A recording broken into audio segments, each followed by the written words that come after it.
आधार पर उस वाल्मीकि रामायण के जरिए हम सबको सचेत करते हुए मर्यादा पुरुषोत्तम भगवान श्री राम के चरित्र के बारे में अवगत कराया। कल्पना करें इस बात की कि 5000 वर्ष पूर्व एक शिक्षित समाज के प्रणेता के रूप में उस महापुरुष ने इस पूरे समाज को एक नई जागृति देने की कोशिश करने का काम किया, और आज उस समाज की क्या हालत है। ऐसे उस दौर में हम किस तरह से लोकतंत्र में रहते हुए सबको समता और समानता के आधार पर बराबरी के दृष्टिकोण के साथ सम्मान की दृष्टि देते हुए सम्मान से जिंदगी जीने का एहसास करा सकें। मैं समझता हूँ कि समाजवादी पार्टी इस बात के लिए कटिबद्ध है, और समाजवादी पार्टी का ये सपना कि समाजवाद लाकर हम जाति और धर्म के भेदभाव को भुलाकर हर इंसान की उस जरूरतों का एहसास कराकर उन्हें सम्मान के साथ जिंदगी जीने का हक देना चाहते हैं। महर्षि वाल्मीकि जी के मानने वाले उन तमाम तर लोगों के बीच में भी अगर आर्थिक विषमता को मिटाने के लिए किसी निर्णयों की जरूरत ये अपनी सरकार के रहते हुए माननीय मुख्यमंत्री अखिलेश यादव जी ने, हमारे राष्ट्रीय अध्यक्ष जी ने ये फैसला उस समय दिया था जब सफाई कर्मियों को उन्होंने यहाँ 13,000 रुपये तक का जो संविदा पर रखे जाने वाले कर्मचारी हैं उनका पारितोषिक वो बढ़ाने का काम किया, जो बढ़कर 18,000 रुपये। और मेरी बात राष्ट्रीय अध्यक्ष जी से हो रही थी। निश्चित रूप से हम अपने घोषणा पत्र में इस बात को शामिल करेंगे कि जितने भी पूरे उत्तर प्रदेश में जो पद खाली पड़े हैं, सहारनपुर में भी लगभग 300-400 के करीब पद खाली पड़े हैं, और उस सब के अलावा जो संविदा पे रखे जाने वाले हैं उन सब को नियमित रूप से हम नौकरी देने का काम तमाम उत्तर प्रदेश में करने का फैसला करने का संकल्प लेते हैं। और इस सब के अलावा हमेशा से मैं जब से चुनाव यहाँ लड़ रहा हूँ, मेरे 2 नॉमिनेशन में एक प्रस्तावक हमेशा से वाल्मीकि समाज का रहता है, और वाल्मीकि समाज के लोगों का हमेशा से सम्मान और उनकी समस्याओं के समाधान के लिए हम लोग हमेशा से कटिबद्ध रहे। इस उम्मीद के साथ कि जो 21% आरक्षण है उसमें लगभग 62 बिरादरियाँ चिन्हित हैं, परंतु उस 21% आरक्षण का फ़ायदा उन 62 में से कुछ चंद बिरादरियाँ ज़्यादा बढ़ चढ़कर 70 साल में उन्होंने उठाने का काम किया है। जबकि बाबा साहब भीमराव अम्बेडकर ने अगर ये आरक्षण देने का काम किया था तो इस आशय के साथ दिया था कि आखिरी पैड़ी पर बैठने वाले उन तमाम तर लोगों को जिनका सदियों से जो किन्हीं कारणों के वश पिछड़ा रहने के लिए मजबूर कर दिए गए, उन्हें विकास की मुख्य धारा में हम लाने का काम करेंगे। निश्चित रूप से ऐसे में वाल्मीकि समाज के जो जनसंख्या है उसकी प्रतिशत के हिसाब से उन्हें उसमें हिस्सेदारी और भागीदारी नहीं मिली। तब ये मांग उठी वाल्मीकि समाज और अन्य समाजों की ओर से कि 21% में जो बिरादरी की जितनी संख्या है उसके अनुपात में उस 21% का वर्गीकरण करने का काम किया जाए। उससे सहमति जताते हुए हमने भी इससे पहले जब कार्यकाल में मैं विधायक था तो हमने विधानसभा में इस सवाल को उठाने का काम किया था, और सफाई मजदूर संघ के लोग उससे बाहर विधानसभा के बाहर उसमें धरने पर उस समय बैठे हुए थे। हम फिर दोबारा इस बात के लिए आपको आश्वस्त करते हैं। हमारे राष्ट्रीय अध्यक्ष जी ने बार बार इस बात के लिए सुप्रीम कोर्ट में भी हमने याचिका इस आशय के साथ दाखिल की थी कि 2021 की जो मर्दमशुमारी होगी उस 2021 की मर्दमशुमारी में जाति वर्ग गणना भी अलग अलग होनी चाहिए। जो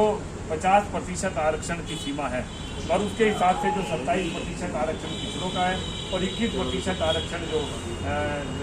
अनुसूचित जाति का है और 1.5% आरक्षण जो आदिवासी लोगों का है, उस आरक्षण का भी वर्गीकरण हो जाए। जितनी पिछड़ी जाति के समाज के लोग हैं उतनी संख्या के अनुरूप उनको आरक्षण की व्यवस्था हो, इसी तरह से अनुसूचित जाति के लोगों की भी हो। और संख्या अगर ज़्यादा है तो जो 50% की सीमा लगी है उस 50% की सीमा को भी बढ़ाने का काम यदि किया जाए तो वो तमाम चीज़ें तभी संभव है जब जातिवार आंकड़े सही रूप में हमारे सामने होंगे। एक सबसे पहले जो जातिवार जनगणना अंग्रेजों के समय में हुई थी, केवल उसी को प्रोपोर्शनल कर हम लोग अभी तक इस बात को रखते हैं, परंतु अभी तक जातिवार गणना की बात भारतीय जनता पार्टी केवल नारे के तौर पर करती है, पर सत्ता में बैठने के बावजूद अभी तक उन्होंने इस बात का फैसला कर निर्देशित करने का काम नहीं किया। मैं इस उम्मीद के साथ कि हम और आप सब लोग जब एक समतावादी समाज के निर्माण की लड़ाई के लिए एक योद्धा और अगुवा दल बनकर आगे लड़ने का काम राजनीतिक और सामाजिक रूप से कर रहे हैं,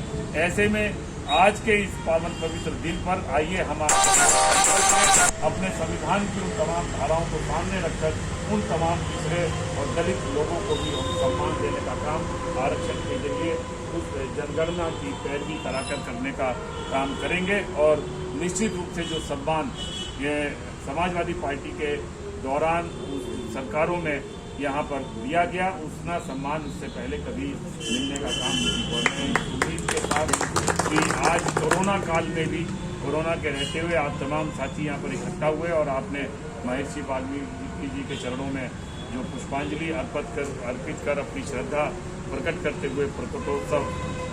दिवस पर उनके प्रति श्रद्धा प्रकट करने का काम किया है। उस बात के लिए एक बार उन्हें आप सबको बहुत बहुत बधाई। इसी के साथ साथ आज हमारे स्वतंत्रता संग्राम के बहुत बड़े योद्धा जिन्होंने इस पूरे हिंदुस्तान को एक करने में जिनका बहुत बड़ा योगदान रहा, जो हिंदुस्तान की सरकार के पहले गृह मंत्री थे और जिस रूप में उनके लोह पुरुष के नाम पर उन्हें इसीलिए जाना जाता है। भारत ने इस बात का संकल्प लिया कि भारत एक लोकतांत्रिक देश बनने का काम करेगा, तो वो तमाम सामंतवादी लोग जो राजशाही रूप में अपने अलग अलग रूप में निजामत कर रहे थे, उन तमाम लोगों को एक धागे में पिरोकर हिंदुस्तान के रूप में पेश करने का काम भाई विठल भाई पटेल ने जिस तरह से किया है, आज उनका भी यहाँ पर जयंती आज के दिन है। हम उन्हें भी नमन करते हैं, याद करते हैं। और मैं आप तमाम साथियों से इस बात के लिए अनुरोध करना चाहता हूँ कि ऐसे उस लोह पुरुष के अवसर पर के जयंती के अवसर पर जो देहरादून की के सामने उनका एक पटेल चौक बना है, उस मूर्ति पर हम आप सब लोग इकट्ठे होकर माल्यार्पण करने जाएंगे और आप सब लोग साथ जाकर वहाँ आदरणीय श्रद्धेय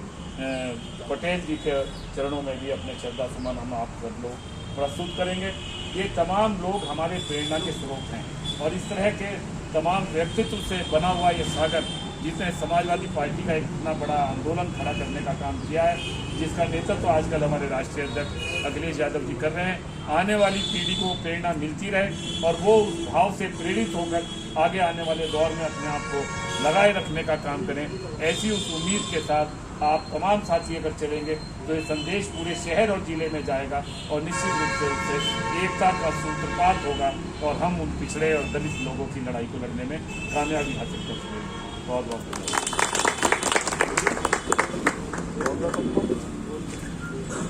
सभी साथियों से अनुरोध है कि यहाँ से देहरादून चौक पे PWD के सामने और सबने चलना है।